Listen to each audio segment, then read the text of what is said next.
Olá, eu sou o pastor Alberto Rodrigues. Estou aqui com mais um vídeo, de uma série de ministrações específicas para ministério de intercessão e também para aqueles que trabalham com batalha espiritual.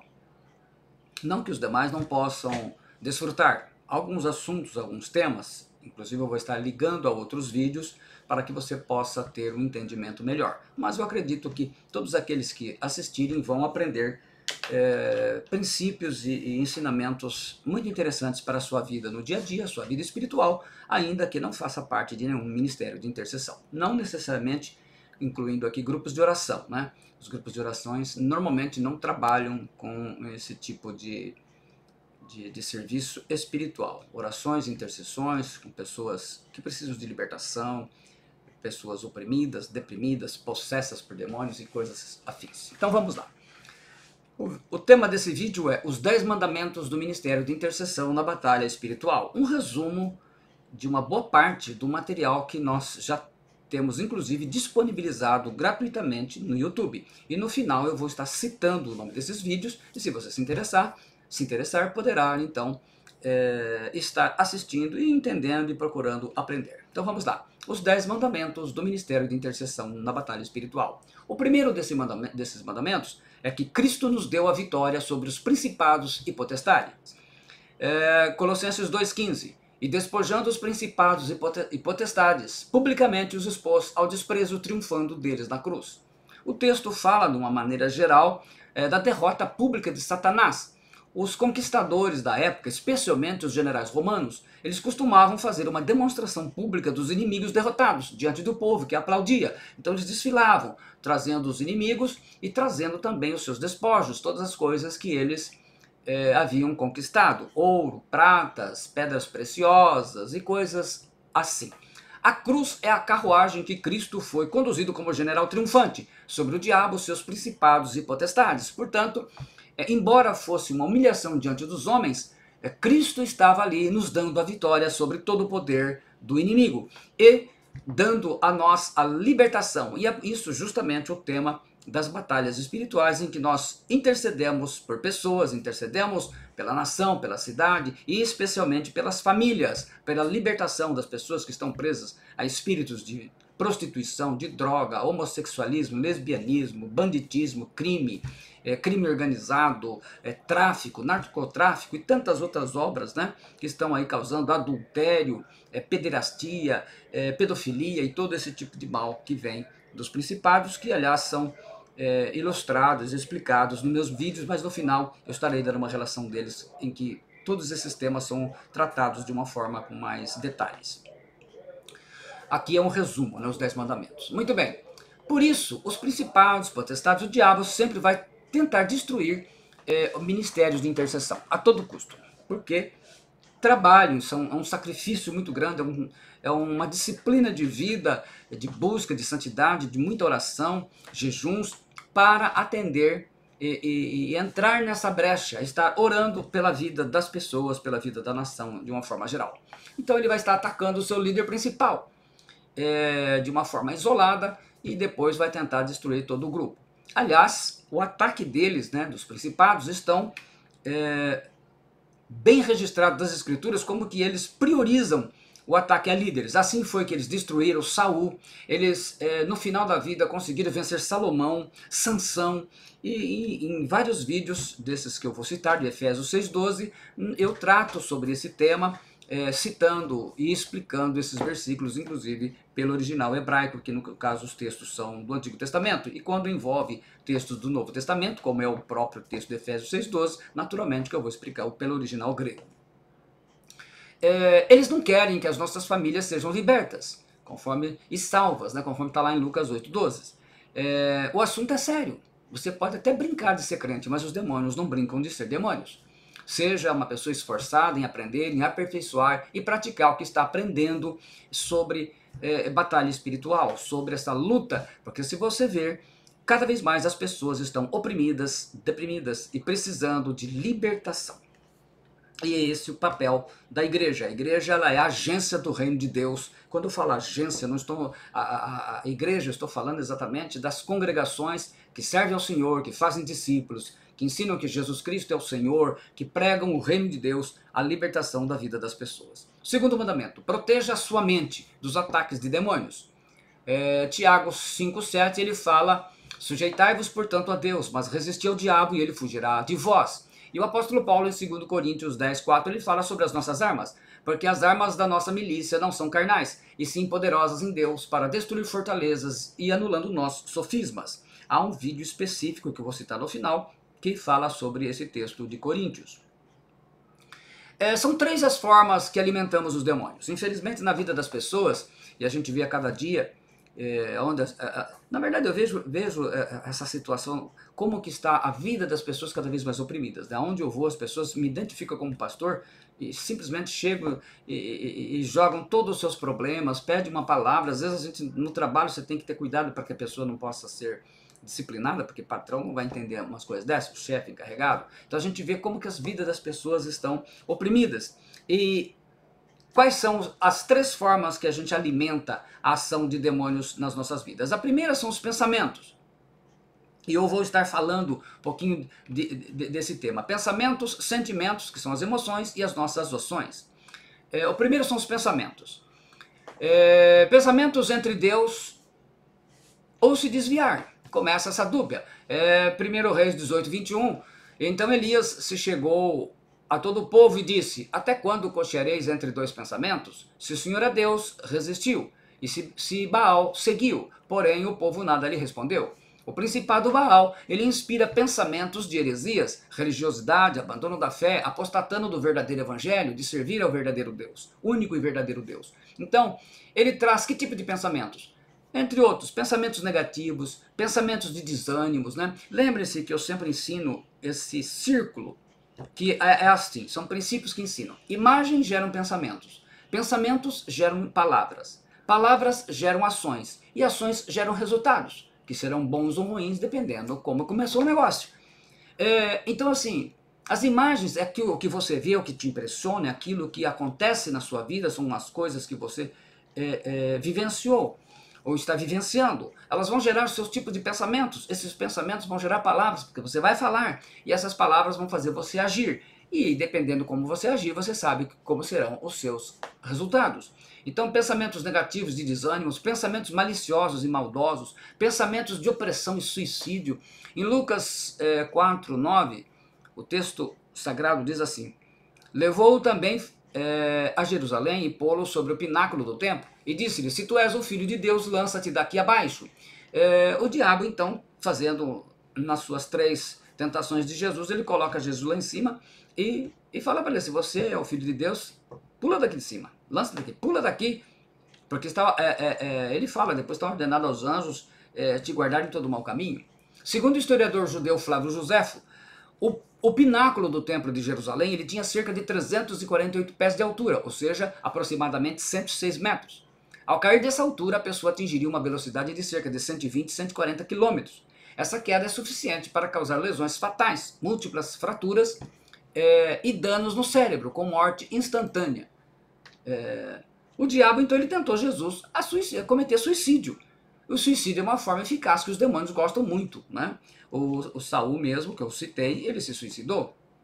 Está escrito lá em 2 Coríntios, fala que as nossas armas, 2 Coríntios 10:4, porque as armas da nossa milícia não são carnais, e sim poderosas em Deus para destruir fortalezas, anulando os nossos sofismas. As fortalezas, elas são opiniões, pontos de vista ou pensamentos que uma pessoa recebe por influência das potestades, utilizando naturalmente pessoas, né, malignas, e passa a crer como sendo verdadeira, verdade absoluta. E aí se torna um sofisma, é uma heresia, uma mentira inteligente, que parece verdade, enfim. Mas há um vídeo que eu trato sobre esse tema, que você vai poder assistir com todas as explicações dessa palavra no original, traduzindo, explicando e exemplificando. As heresias, elas revelam quem é de Deus e quem não é. As heresias ainda são necessárias, infelizmente. 1 Coríntios 11:19, conforme a Almeida Revista e Corrigida, diz assim: e até importa que haja entre vós heresias, para que os que são sinceros se manifestem entre vós.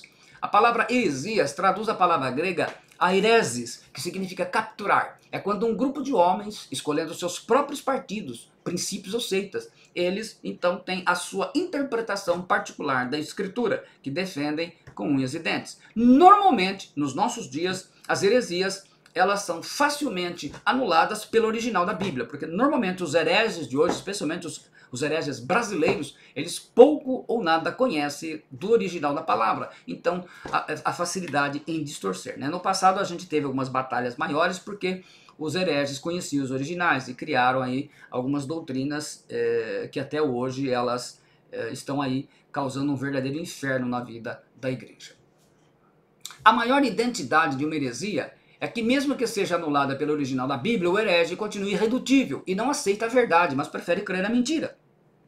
E a gente escuta aí aquela situação, a igreja esteve enganada por 2000 anos, como se o Espírito Santo tivesse permitido isso. Que tipo de pensamentos você anda tendo? Seus pensamentos agradam a Deus ou estão alimentando demônios? Quais são? Aqui a gente está resumindo. Quais são os tipos de pensamentos que você tem tido durante o tempo que está no carro, em casa, sozinho, enfim? Quais são? Segunda forma de alimentar os demônios são os sentimentos, né? As emoções. Em Efésios 4, 26, 27, o apóstolo Paulo escreveu: irai-vos e não pequeis, não se põe o sol sobre a vossa ira, não deis lugar ao diabo. A ira é um sentimento da carne poderoso. Ela gera raiva, violência, agressão verbal e até física, palavras ofensivas e que magoam profundamente, palavrões, palavras torpes, tanto que essa forma é uma das formas que hoje, inclusive, os próprios evangélicos, nós temos aí situações em que casal evangélico, a mulher evangélica entra com medida protetiva contra o marido. E eu não estou falando só de membros comuns, não. Pastores, os tais apóstolos, gente grande. Justamente por quê? Porque desconhecem essa situação e acabam sendo vítimas fatais dos ataques dos principados. Os sentimentos estão destruindo as pessoas com angústia, ansiedade, depressão, estresse e doenças físicas. A raiva tem sido o sentimento favorito dos demônios na vida das pessoas. O rei Saul foi oprimido por um demônio, ficou cheio de raiva e atirou uma lança para tentar matar Davi. 1 Samuel 18, 10, 11 está escrito: no dia seguinte um espírito maligno da parte de Deus se apossou de Saul, que teve uma crise de raiva em casa. E Davi, como nos outros dias, dedilhava harpa. Saul, porém, trazia na mão uma lança, que arrojou dizendo: encravarei a Davi na parede. Porém Davi se desviou dele por 2 vezes. Se você é do tipo nervosinha, que fica com raiva por qualquer coisa, está alimentando demônios em sua vida, na sua casa. E em casa é o lugar onde mais eles gostam de agir na raiva. É por isso que muitos casais vivem brigando hoje. Basicamente, mal se vêem, já estão se pegando. Brigas por causa de raiva. Um fala uma coisa, o outro fica com raiva e vão alimentando os seus demônios. E aí a casa vira um inferno, né? E os filhos crescem no meio disso.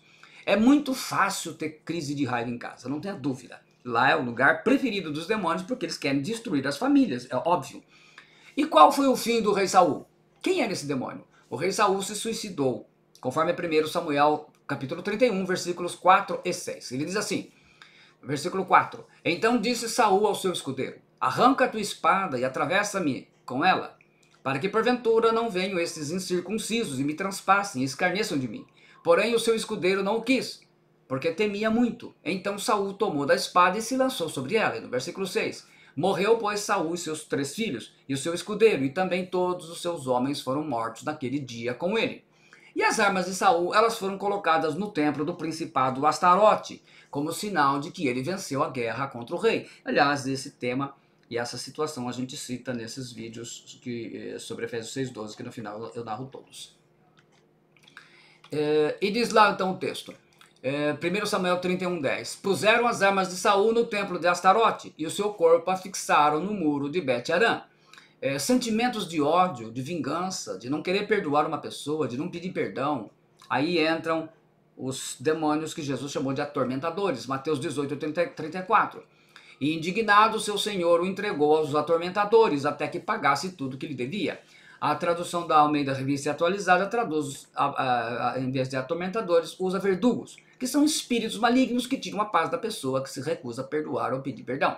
E em 1 Pedro 2,4 e Judas 1,6, alguns demônios e anjos caídos são descritos como agentes de castigo e tormento, né? E quem, infelizmente, não perdoa ou pede perdão é uma pessoa que vive atormentada, ela não tem paz, ela não pode não suporta encontrar com a outra, desvia, finge que não vê. Isso daí são ação de espíritos atormentadores. Que tipo de sentimentos você anda tendo? Seus sentimentos agradam a Deus ou estão alimentando demônios? Raiva, ira? O que você tem sentido ultimamente? E por último, então eu falei que 3 formas alimentam os demônios: os pensamentos, os sentimentos e agora o terceiro, que são as ações. Como eu falei no início desse vídeo, imagens geram pensamentos, pensamentos geram palavras, palavras geram ações, ações geram resultados, que podem ser bons ou ruins, dependendo de como foi, de como tudo começou, né? De como foram as ações. Assim, além dos pensamentos e sentimentos, os demônios são alimentados por nossas ações malignas ou pecados, geralmente ocultos. Um tipo favorito da pessoa, que é a raça de Adão, que a gente explica em vídeos específicos sobre isso, a raça de Adão e não filhos de Deus, que os demônios apreciam, costumam dizer: não tem nada a ver, viva a sua vida como se fosse o seu último dia. E depois a surpresa do outro lado. Salomão, ao adotar os costumes dos reis pagãos e por alianças políticas, se casou com 700 mulheres, princesas, né? E ainda teve mais 300 concubinas. Suas ações foram alimentadas por Astarote, Belzebu e Moloque, 3 principados que trabalharam em conjunto para fazer o rei se apostatar da adoração do Senhor, ao Senhor Deus de Israel. Então veja bem, é interessante porque esse era o homem mais sábio do mundo. E diz lá o texto, 1 Reis 11, 1 Reis capítulo 11, versículos 5 e 7. Porque Salomão seguiu a Astarote, deusa dos Sidônios, e Milcom, a abominação dos Amonitas.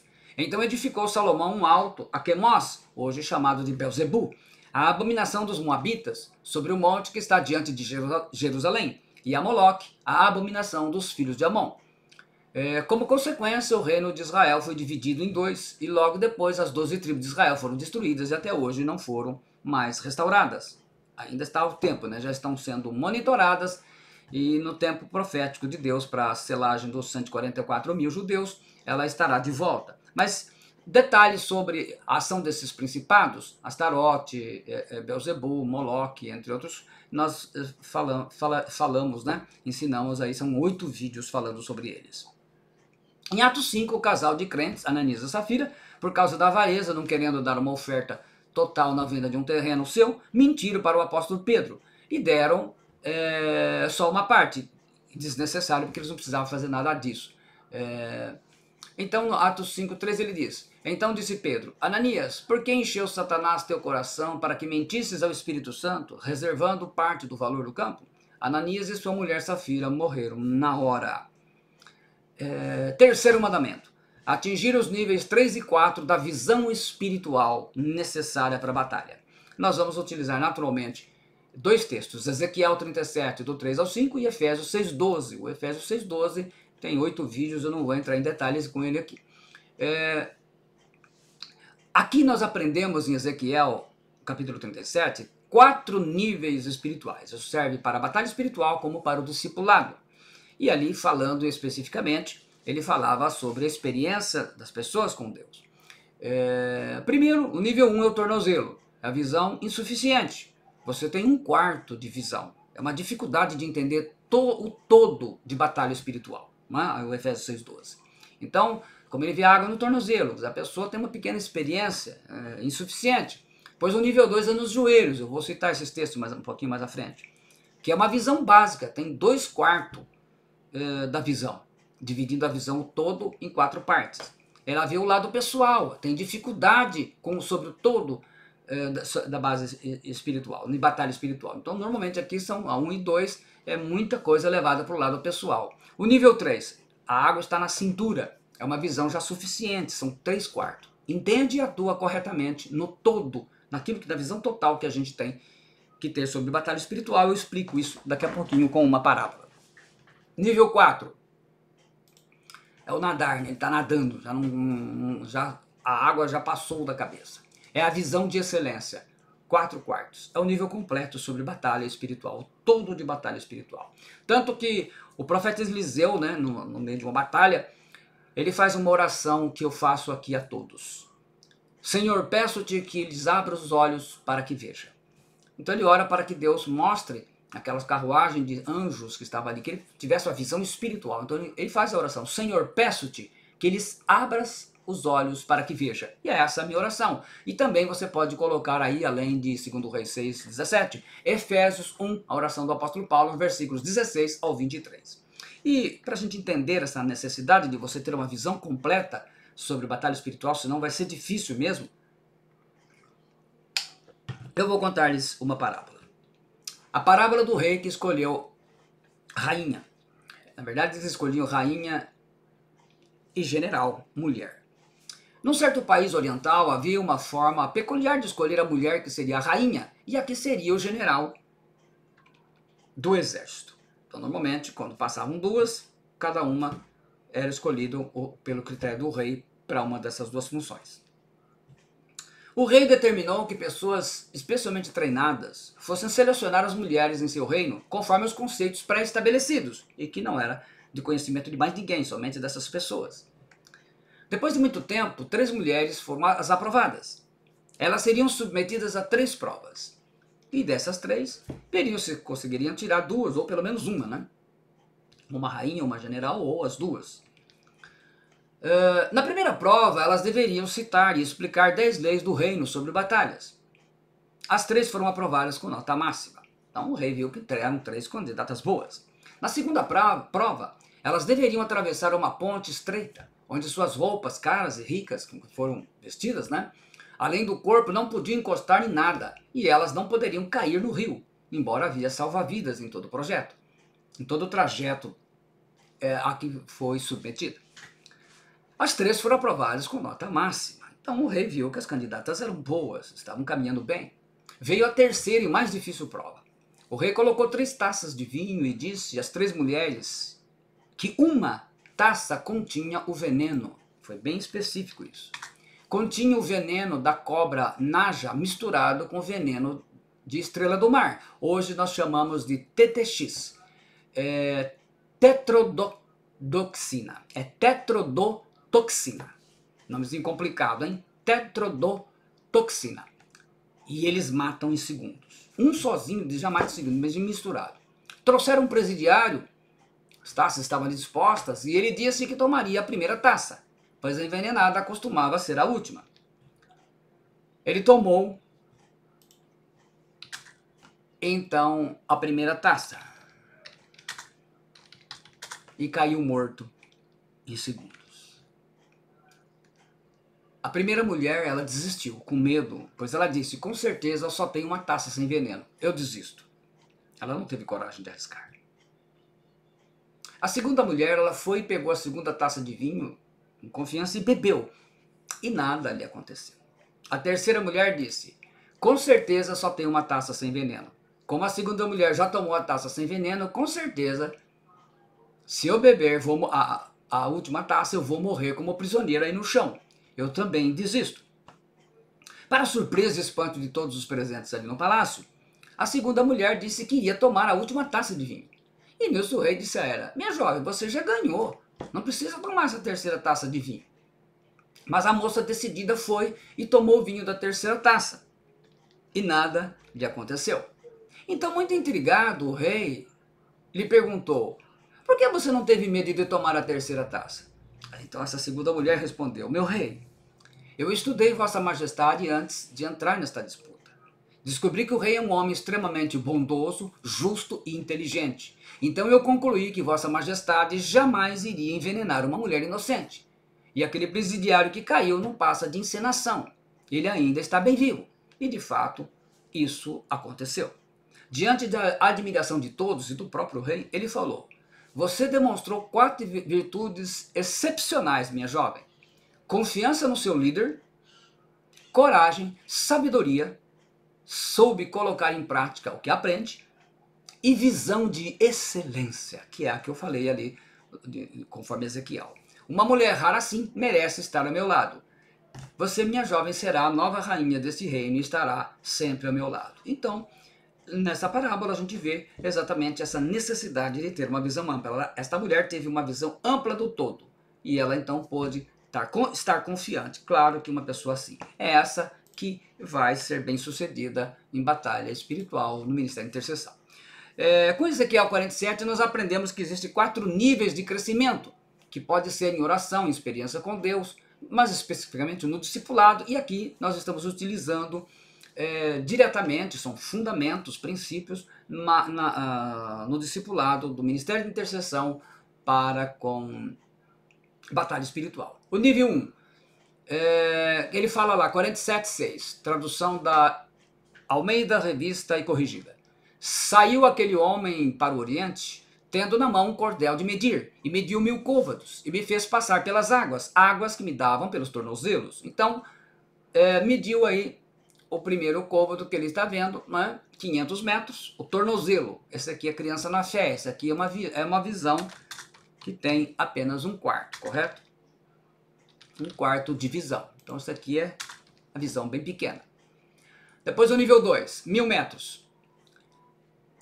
Capítulo 47 de Ezequiel, a parte A do versículo 4. E mediu mais 1000 e me fez passar pelas águas, águas que me davam pelos joelhos. Então, os joelhos, ainda um adolescente na fé. Esse aqui tem 2/4 de visão, ainda é bem pequeno. O nível 3 está em 47, versículo 4, mesmo, a parte B. E mediu mais 1000 e me fez passar pelas águas, águas que me davam pelos lombos. Então aqui, um adulto na fé, aqui ele já tem 3/4 de visão.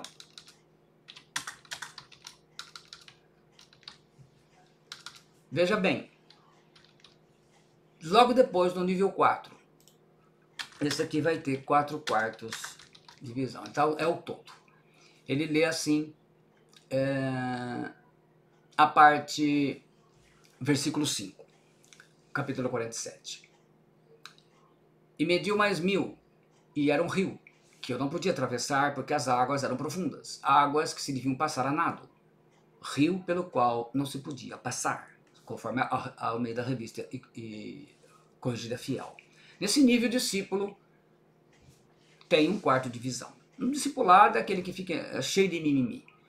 Em batalha espiritual é alguém que tem uma visão extremamente pequena, mas quando ajustado ele vai se espelhar muito no seu mestre discipulador, no seu ensinador, ele vai conseguir crescer, quando bem ajustado. Faz muitas perguntas, tem muita curiosidade, quer aprender tudo de uma vez, é ainda muito infantil. Pode amadurecer ou piorar dependendo de como vai ser o seu desenvolvimento espiritual.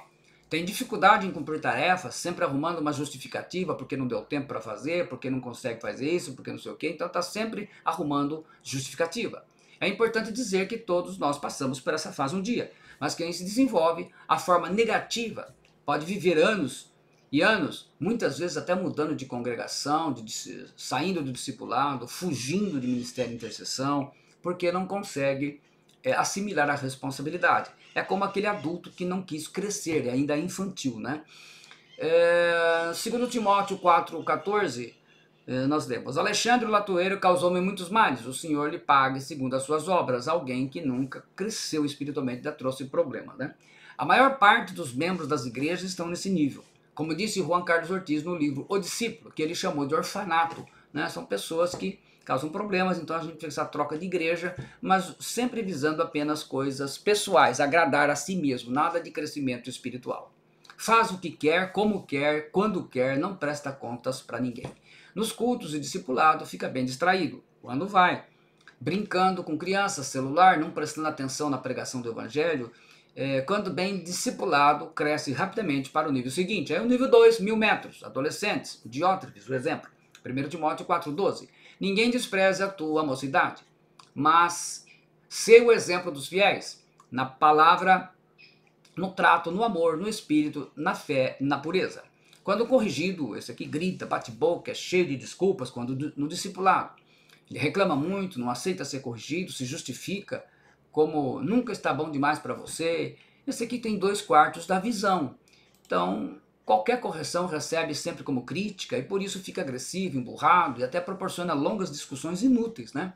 Estão sempre desejosos de ser elogiados e mostrar que são os melhores, então estão sempre muito mais preocupados em mostrar-se, né? Então geralmente esse grupo aqui gosta muito de ministério de louvor, porque é onde ele se exibe, é elogiado, então você tocou muito bem, você cantou muito bem, infla o ego. Se tiverem problemas, eles vão cair fora e vão aprontar em outro lugar. Quando o líder ajunta para si grupinhos e influencia-os ou para o bem ou para o mal, dependendo de como está crescendo, de como está sendo formado no discipulado ou deformado sem o discipulado. É uma mini explosiva, você tem que ter cuidado onde pisa, senão ele explode, quando houve um não ou é contrariado. Aponta erros do pastor, do líder, de outros irmãos, faz um inferno. E cabe bem aqui a orientação do apóstolo Paulo aos seus servos cristãos, em Tito 2,9. Quanto aos servos, que sejam em tudo obedientes ao seu Senhor, dando-lhes motivo de satisfação, não sejam respondões. A gente precisa aprender a dialogar, a conversar sobre os problemas. O que está acontecendo? Onde que eu estou errando? Onde eu estou falando? Como numa empresa, né? Quando você é corrigido. Podem até causar divisões da igreja, ou no discipulado, e pode até rejeitar ou não aceitar a autoridade do próprio pastor, como acontece em 3 João 1, 9 e 10. Aliás, essa é a razão por qual as igrejas estão cheias de divisões. Escrevi alguma coisa à igreja, mas Diótrefes, que gosta de exercer a primazia entre eles, não nos dá acolhida. Então ele gostava de o papel de liderança. Por isso, se eu for aí, far-lhe-ei lembradas as obras que ele pratica, proferindo contra nós palavras maliciosas. E não satisfeito com estas coisas, nem ele mesmo acolhe os irmãos, como impede os que querem recebê-los e os expulsa da igreja. Então, daquelas pessoas que impedem as pessoas de fazer o bem, de servir a Deus, né? Palavras maliciosas, aí traduz a palavra pôneros, palavra que vai aparecer lá em Efésios 6,12. Lascivo, libidinoso, de vida sexual depravada, desregrada, demoníaco, diabólico, ímpio, né? Natureza terrível. É importante dizer que todos nós passamos por essas fases, o que cria forma negativa, né? Ou vai ser a atitude que a gente tem. Então, essa fase de maturidade todo mundo passa, mas você pode passá-la de uma forma em que é como um filho que está crescendo, um adolescente, digamos. Se ele é bem criado, ele vai se tornar um adulto maravilhoso. Se ele é mal criado, deformado, vai criar esse tipo de jovens e adultos que nós temos hoje aí, que não servem para a sociedade, dão mais trabalho para a polícia, né? Ele pode viver anos mudando de congregação sem crescer o seu nível de maturidade espiritual, especialmente sem o discipulado. E Deus está restaurando o discipulado na sua igreja também. Tem dificuldades em cumprir tarefas, sempre arrumando uma justificativa porque não deu tempo para fazer, porque não aconteceu isso, porque aconteceu aquilo. E quando cobrado, sempre mostra a outros que também não fizeram o que foi pedido, aconselhado, ordenado. Então, ele se justifica e aponta para os outros que também não fizeram. Aí fulano também não faz, o Bertano também não faz. Isso aqui é filho, né? Quando é pequeno, adolescente, mas ele, adolescente, é mais ou menos isso. Olha, esse aqui também não faz, o outro também não faz. Como um adolescente que gosta sempre de tentar manipular o pai, né? Esse tenta manipular o pastor ou o seu discipulador, para que mude a ordem ou pedido, para que no final aconteça como ele deseja que seja feito. Isso é desobediência. Quando bem discipulado, cresce rapidamente para o nível seguinte. Aí entramos num nível mais adequado, o nível 3, 1500 metros, que já está adulto na fé. Em Filemon, capítulo 1, versículo 7 ao 12, o apóstolo Paulo escreveu: porque temos grande gozo e consolação do teu amor, porque por ti, ó irmão, as entranhas dos santos foram recriadas. Por isso, ainda que tenha em Cristo grande confiança para te mandar o que te convém, todavia peço-te antes por amor, sendo eu tal como sou Paulo o velho, e também agora prisioneiro de Jesus Cristo. Peço-te por meu filho Onésimo, que gerei nas minhas prisões, o qual no outro tempo te foi inútil, mas agora a ti e a mim muito útil. Eu te tornarei a enviar, e tu torna a recebê-lo como as minhas entranhas. Quando atinge esse nível de crescimento espiritual, o discípulo, ele está maduro. Ele entende como necessário e por isso aceita a correção, ordem recebida. Ele já está com 3/4 da visão, ele amadureceu. Ele procura colocar em prática a correção, o conselho, o pedido, a orientação, o que quer que seja, o ensinamento da palavra. Já tem bom senso, equilíbrio de emoções e sabe refletir na palavra que recebeu. Entende que isso tem como objetivo o seu crescimento espiritual, de caráter, e consegue ter a percepção de que não foi uma crítica ou abuso de autoridade, mas uma correção que se faz necessário como os pais criavam os filhos no passado. Já não usa mais aquele tipo de autodefesa típicas dos discípulos infantis e adolescentes na fé, nunca está bom, é sempre comigo, isso é uma coisa crítica, eu não aguento mais isso. Não, não gosta de ficar parado sem fazer nada na igreja. Está disposto ou disposta, né, a ajudar, a servir a Cristo em sua congregação. Tem sempre sede de aprender mais, está sempre perguntando e buscando. Ajuda os irmãos mais fracos na fé, motiva, incentiva, começa a fazer discípulos, tem compromisso com a congregação, tem disposição para servir. Esse discípulo está pronto para vencer e suportar as provações e tribulações, as tentações, as seduções do mundo e do pecado, o diabo e suas armadilhas, as heresias que desgraçam a vida de muitos cristãos e amputam ministérios, as perseguições dos ímpios, as lutas diárias do cristão, o ódio do mundo. Então, dentro do ministério de intercessão, alguém nesse nível é alguém que está já num nível privilegiado de crescimento espiritual, de experiência com o Espírito Santo, cheio do Espírito Santo. E o quarto nível, 2.000 metros, né? Nadar, é um mestre na fé, né? 2 Timóteo, capítulo 1, versículos 6 e 14, está escrito: por esta razão, pois, te admoesto que reavives o dom de Deus que há em ti pela imposição das minhas mãos. Porque Deus não nos tem dado espírito de covardia, mas de poder, de amor e de moderação. Não te envergonhes, portanto, do testemunho de nosso Senhor, nem do seu encarcerado, que sou eu. Pelo contrário, participa comigo dos sofrimentos a favor do Evangelho, segundo o poder de Deus. Este deve ser o alvo de todo discípulo de Jesus, para não ficar estagnado na zona de conforto da preguiça espiritual, como os leitores das igrejas do livro de Hebreus, que ainda eram crianças em Cristo, né? Os cristãos, os judeus convertidos ao cristianismo, espalhado aí por diversas nações. Hebreus capítulo 5, versículos 11 e 14, nós lemos assim: o autor sagrado escreveu, que não é o apóstolo Paulo, escreveu: a esse respeito temos muitas coisas que dizer e difíceis de explicar, porquanto vos tendes tornado tardios em ouvir. Pois, com efeitos, quando deviam ser mestres, atendendo ao tempo decorrido, tendes novamente necessidade de alguém que vos ensine, de novo, quais são os princípios elementares dos oráculos de Deus. Assim, vos tornastes como os necessitados de leite, e não de alimento sólido. Ora, todo aquele que se alimenta de leite é inexperiente na palavra da justiça, porque é criança. Mas o alimento sólido é para os adultos, para aqueles que pela prática têm as suas faculdades exercitadas para discernir não somente o bem, mas também o mal. Então é fruto, é claro, é fruto da prática. O que faz a diferença, o que é a sabedoria? É você colocar em prática o que aprendeu, senão não é sabedoria, é estupidez. O discipulado nesse nível está completo, formado, treinado.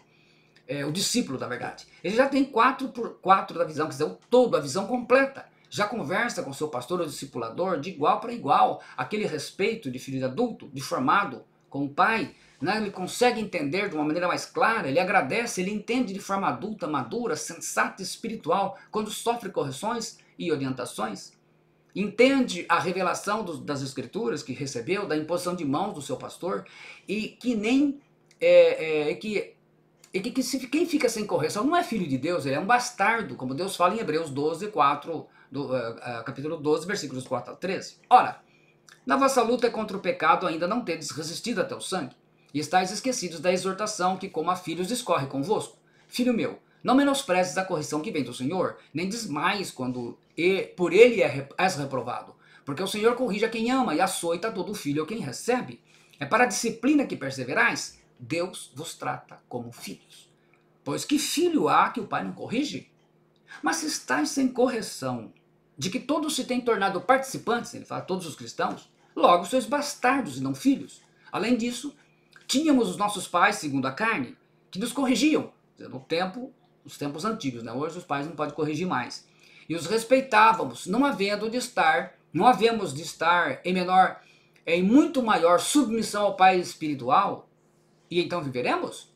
Pois eles nos corrigiam por pouco tempo, segundo melhor lhes parecia. Deus, porém, nos disciplina para aproveitamento, a fim de sermos participantes da sua santidade. Toda disciplina com efeito no momento não parece ser motivo de alegria, mas de tristeza. Ao depois, entretanto, produz fruto pacífico aos que têm sido por ela exercitados, fruto de justiça. Por isso, restabelecei as mãos descaídas e os joelhos trôpegos, e fazei caminhos retos para os pés, para que não se extravie o que é manco, antes seja curado. O discípulo desse nível aprecia os treinamentos ministrados na congregação. Está pronto para exercer ou ser treinado em ministérios. Ajuda os irmãos mais fracos na fé, motiva, incentiva, faz discípulos. Saberá ensinar bem os seus discípulos, Nesse nível, no ministério de intercessão, é ideal, porque já podem ser levantados ministérios que vão ajudar. Então fica o ministério de intercessão com calibre mais espiritual, de autoridade muito mais forte, né? Quarto princípio, dominar os princípios de batalha espiritual para agir de forma correta. 2 Timóteo 2,5. E se alguém também milita, não é coroado se não militar legitimamente. Eclesiastes 10:4 diz: levantando-se contra ti o espírito do governador, não deixes o teu lugar, porque a submissão é um remédio que aplaca grandes ofensas. São ensinados, esses princípios são ensinados no primeiro vídeo sobre Efésios 6:12. O quinto mandamento: não importa a sua posição, o importante é cumprir a missão recebida de Deus. 2 Timóteo 2:4 nós temos: soldado, o seu objetivo é satisfazer aquele que o arregimentou. Juízes 7:6. Foi o número dos que lamberam, levando a boca, 300 homens. A verdadeira compreensão deste mandamento você também vai ver no nosso vídeo Efésios 6:1, o primeiro vídeo que nós falamos, correto? Sexto mandamento: a autoridade que os demônios obedecem é a espiritual recebida de Deus. Nesse caso, que nem no quinto mandamento, voltando a ele, não importa a posição, o importante é cumprir a missão recebida. A gente tem que ter a visão básica de que nós temos uma missão, um fundamento, como a missão de pai, a missão de mãe, a missão no seu trabalho, dentro da igreja também, dentro do ministério de intercessão, mais ainda, cada um tem uma missão. Então muitas vezes a gente gostaria de fazer coisas, mas Deus quer que a gente faça outra. O ministério de intercessão ele tem algumas necessidades em que cada integrante, cada intercessor, cada intercessora precisa compreender que o mais importante não é você fazer o que você quer, é você fazer aquilo que a obra de Deus precisa, aquilo que Deus precisa. Então, a gente precisa estar disposto ou disposta a entender que, aparentemente, a gente pode achar, mas fulano faz isso, ou o cicrano, é conforme os dons. Então, o líder precisa ter o discernimento de entender e disponibilizar conforme o dom que cada um tem. Se é para falar, alguém que tenha mais facilidade de expressão. Se é para ensinar, alguém que tenha mais facilidade para ensinar. E assim ele vai olhando, tem aquela que tem a visão profética mais aprofundada, uma profeta dentro da igreja, aquela que tem uma revelação, tem os dons de curar, enfim, que tem fé, conforme a necessidade. Então o sexto, voltando para o sexto, a autoridade que os demônios obedecem é a espiritual recebida de Jesus. Lucas 10:19. Eis aí vos dei autoridade para pisar de serpentes e escorpiões, e sobre todo o poder do inimigo, e nada absolutamente vos causará dano, conforme a revista atualizada. Números 27:18-20. Disse o Senhor a Moisés: toma Josué, e impõe-lhe as mãos perante toda a congregação, e dá-lhe à vista deles as tuas ordens, põe sobre ele da tua autoridade. Esse texto é visto no primeiro Efésios 6:2, eu cito ele completo e oriento lá. Haverá um treinamento específico ensinando como expulsar demônio. Nós vamos fazer e eu pretendo ver se depois eu consigo gravar um vídeo ou dois, se for necessários, falando sobre isso, correto? A autoridade ela tem um princípio específico que é estudado nisso. Então, a autoridade espiritual, que ela tem que ser usada para edificação e para libertação. Sétimo mandamento: simplesmente obedeça, seja fiel e cumpra a sua missão para crescer. Provérbios 28:20 diz: o homem fiel será acumulado de bênçãos, conforme atualizada.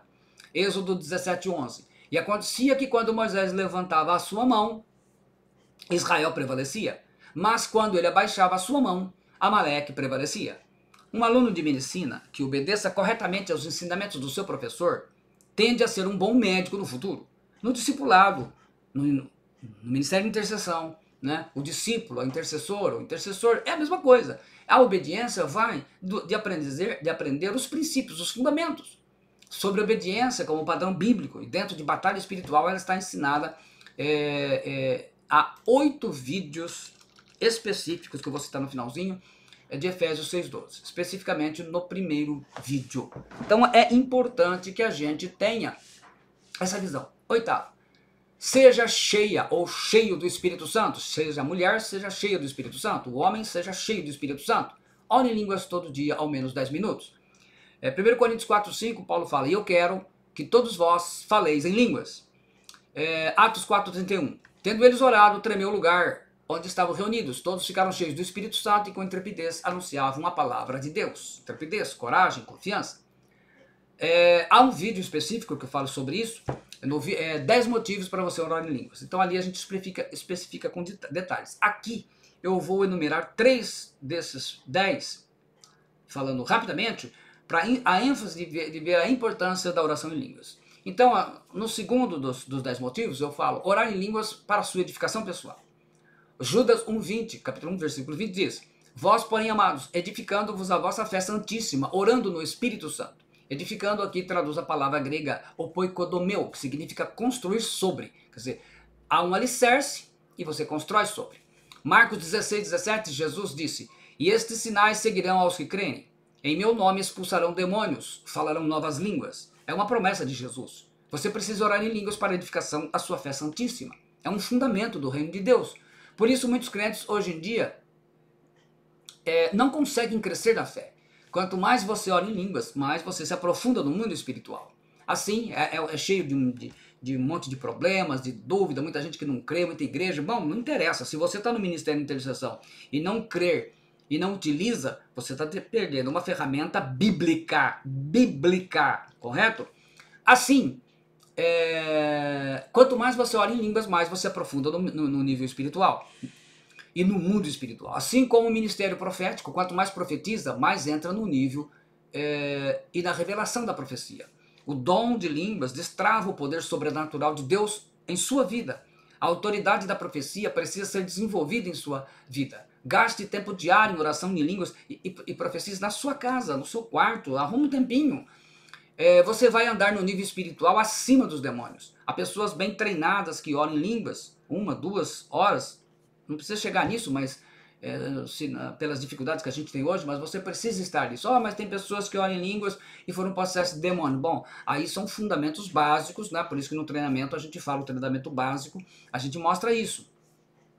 O poder de Deus será manifestado de forma sobrenatural na sua vida. Agora, a maioria das pessoas que eu orei e expulsei demônios não orava em línguas. Você tem que orar em línguas em sua casa, no seu quarto, onde que você possa ter muita intimidade com Deus. Mas também já orei, inclusive, expulsei demônios de pessoas que eram de ministério de louvor, né? Eu orava em línguas e era do ministério de louvor. Então, isso uma coisa não necessariamente tem a ver com a outra. O importante também é a vida, por isso que a necessidade de confissão de pecados. Na igreja, as regras da Bíblia são mais rígidas, então deve aprender. O quinto desse motivo que eu cito é: ativa a sua fé no sobrenatural de Deus. 1 Coríntios, capítulo 14, versículos 4, ele diz: O que fala em línguas desconhecidas, edifica-se a si mesmo. Versículo 5, e eu quero que todos vós faleis em línguas. Versículo 22, de sorte que as línguas constituem um sinal, não para os crentes, mas para os incrédulos. Falar em línguas ativa a sua fé, aciona a sua fé no mundo sobrenatural de Deus.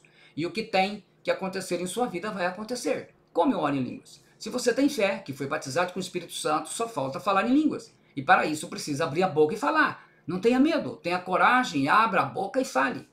Você vai ativar o poder de Deus na sua vida, o poder sobrenatural dele. Ore em casa, o tempo que puder, aí 10 minutos, 15 minutos.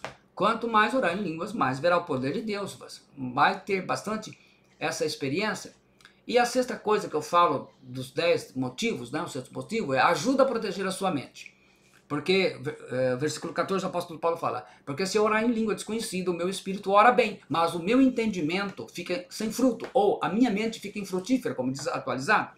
Quando você ora em línguas, as debilidades, as fraquezas, as tentações carnais, os problemas emocionais da nossa mente, eles são rompidas.